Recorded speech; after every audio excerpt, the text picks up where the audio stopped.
یاد گرفته که داخل کشور را ناامن کنه و به هم بریزه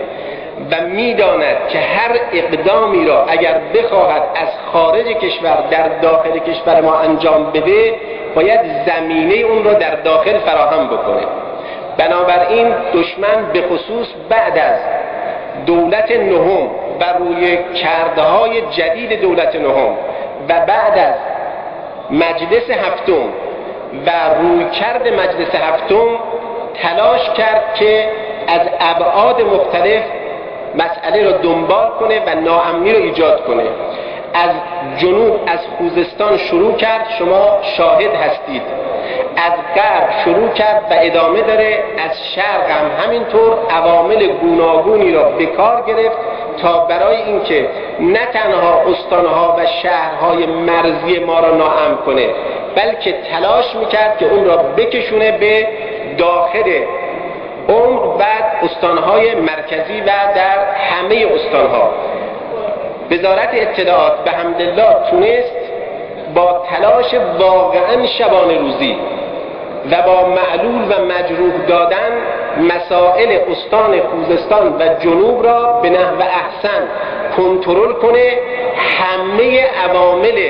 داخلی اون را و برنامه‌های پشت پرده اونها را شناسایی کنه، افراد اونجا را دستگیر کنه، پرونده اونها را در مدت زمان بسیار کوتاه در اواخر سال 84 و در نیمه اول سال 85 تکمیل کنه و تمام اون افراد خرابکاری که از بیرون از کشور الهام می‌گرفتن اونها را به دست قانون و به دست عدالت بسپاره که تعدادی از اونها اعدام شدن و تعدادی از اونها الان در حال محاکمه یا در انتظار محاکمه به سر میبرند.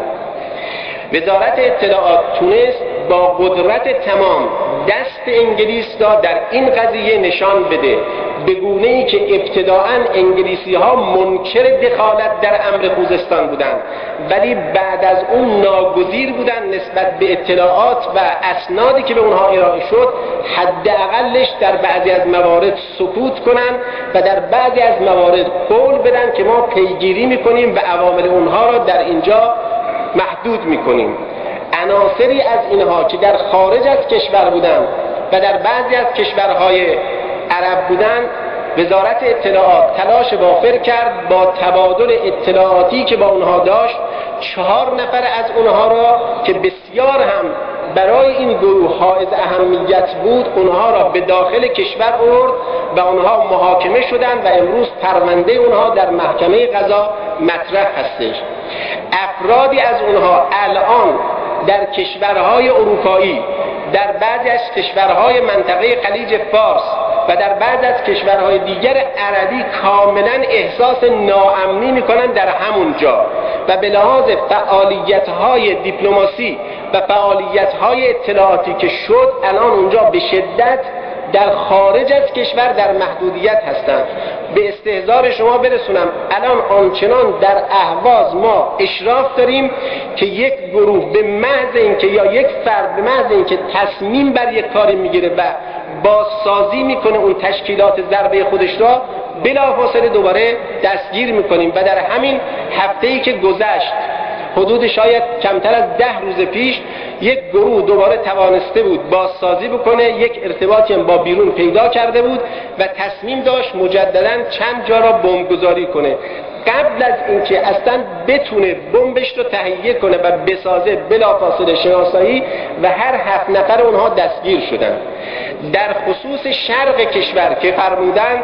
قضیه‌ای که حالا مورد سوال هست من مختصری به اون بپردازم. در مورد سوال در اواخر برج 12 سال 84 این قضیه اتفاق افتاد. در حدود 2 ماه قبلش خب یک خبرهایی به ما رسید که یک گروهی از اشرار دارن مثل اینکه خودشونو آماده میکنن برای کاری در این حد. با اون نگاه و اون تحلیلی که وزارت اطلاعات داشت به ذهن رسید که این ممکنه مواد مخدر نباشه، گو این که اون خبری که اومده بود در مورد اشرار و صرفاً مواد مخدر بود که البته امروز بسیاری از اونها هم در مزدوری دشمنان دیگه قرار گرفتن و ممکنه غیر از مواد مخدر هم اقداماتی داشته باشن.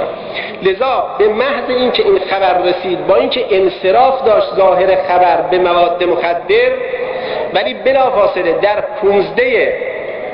15/10 سال 84 طی نامه رسمی این موضوع به استاندار و به اعضای شورای تأمین اعلام شد. 3 روز بعد یعنی 18 در شورای تأمین طبق روال عادی که جلسه بود، مدیر کل محترم اونجا حاضر شد و مجددا این خبر را اونجا اعلام کرد. در تاریخ 17/11 سال 84 حدوداً 1 ماه بعد از اون خبر، باز هم اون خبر تحقیقات پیرامونش انجام شد و شواهد قرائنی که بود احیانا برای اینکه چون خارج از کشور بود،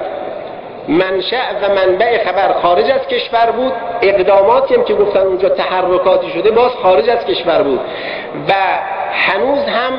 به یک اطمینان بالایی نرسیده بود که میخواد در حتی داخل ایران اون هم در این چنین جنایتی احیانا اقدام بکنن. مع ذالک در 17/11 مجددا این خبر به مسئولین زیرب در استان منعکس شد.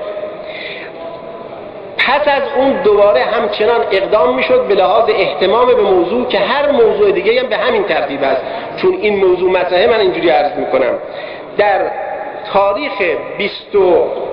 تاریخ مجددا 18/11 1 روز بعد از اون یک نامه پیروی زده شد و اطلاعات تکمیلی داده شد. در تاریخ 23/11 یعنی 2 روز 3 روز قبل از اون حادثه، 2 روز قبل از اون حادثه یعنی 25 اون اتفاق افتاده بود، مجددا یک خبر تکمیلی داشته شد و هشدارهای لازم هم به نیروهای خودمون و هم به سایر نهادها و نیروها. برادران گرامی، خواهران محترم، اون چرا که در شرق کشور در طول ماه‌های آخر سال 84 و در طول سال 85 من خواهش میکنم 1 روز اجازه بدید در یه جلسه حالا غیر علنی هر شکلی هست بیام برای شما توضیح بدم که چه مقدار دشمن برنامه داشته، چه مقدار اونها خنثی شده و احیانا اگر مواردی که اتفاق افتاده در مقابل اون چرا که خنثی شده با هم نگاه بکنیم، اون وقت خودتون اذعان خواهید داشت و شاید انشاءالله که سربازان گمنام خودتون رو در